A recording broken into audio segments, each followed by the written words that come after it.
Audio Jungle.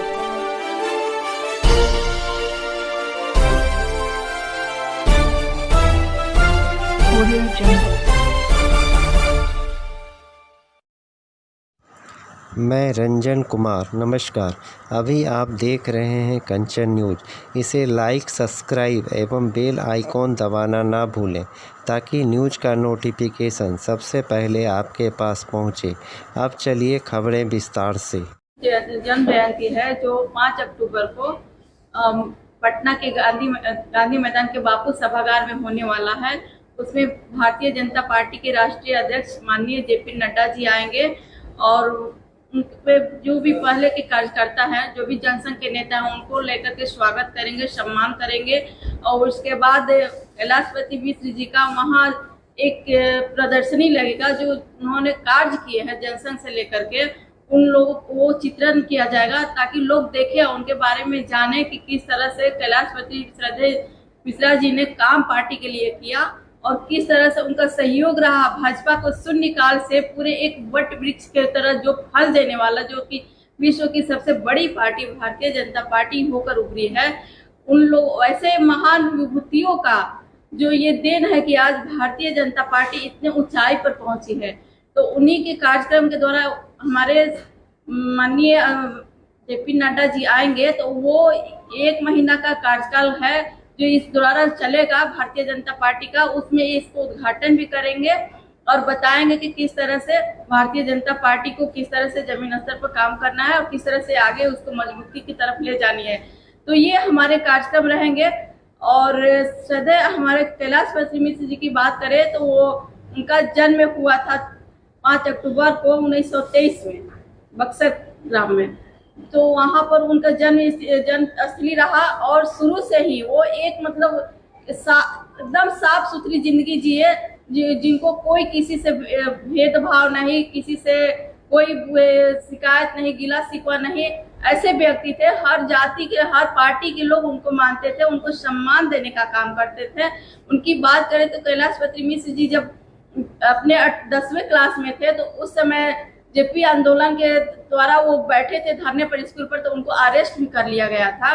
तो उस तरह से संघर्ष करते हुए हमारे कैलाशपति मिश्र जिस तरह से भारतीय जनता पार्टी को सम्मान दे रहे थे, आज उन्हीं जैसे अटल बिहारी वाजपेयी जी की बात करें, लाल कृष्ण आडवाणी जी की बात करें, तो वैसे महान विभूतियों के द्वारा ही भारतीय जनता पार्टी इस बड़े विश्व की एक बड़ी पार्टी बन करके उभरी हुई है।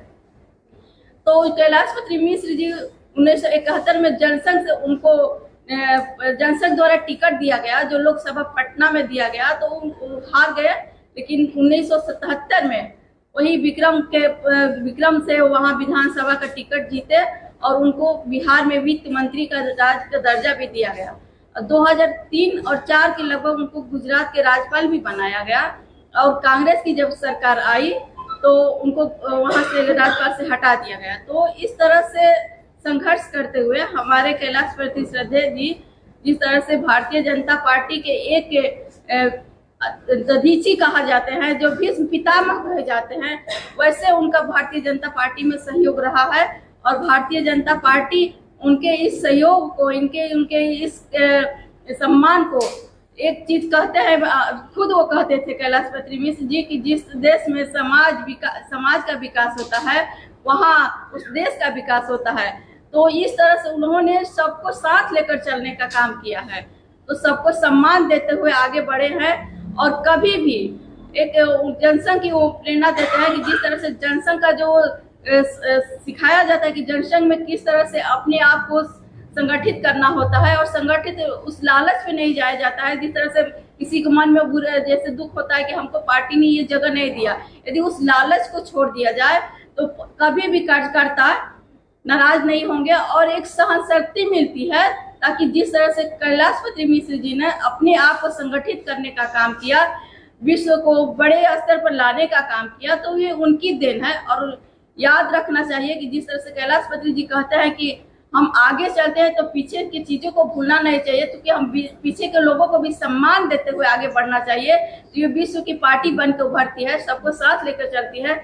जिस तरह से आज नरेंद्र भाई मोदी जी ने पूरे देश को मान सम्मान बढ़ाने का काम किया है, जिस तरह से विश्व को पूरे देश में अपने भारत के नाम का डंका बजाया है G20 करके, उस तरह से ये उनकी देन है कि उन्होंने इस पार्टी को एक वट वृक्ष से बड़ा फल देने का काम किया है।